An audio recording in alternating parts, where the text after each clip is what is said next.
शिव हर शंकर नमामि शंकर शिव शंकर शंभो।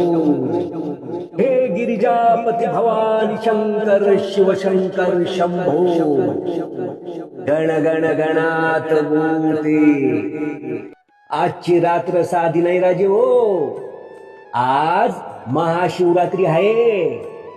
महाशिवरात्रीच्या पवित्र रात्री भक्त आणि भगवान शिव यांच्यातील अंतर राहत नाही।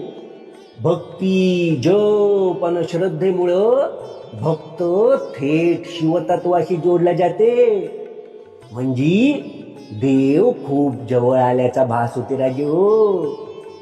गण गण गणात बोले, गण गण गणात बोले, गण गण गणात बोलते।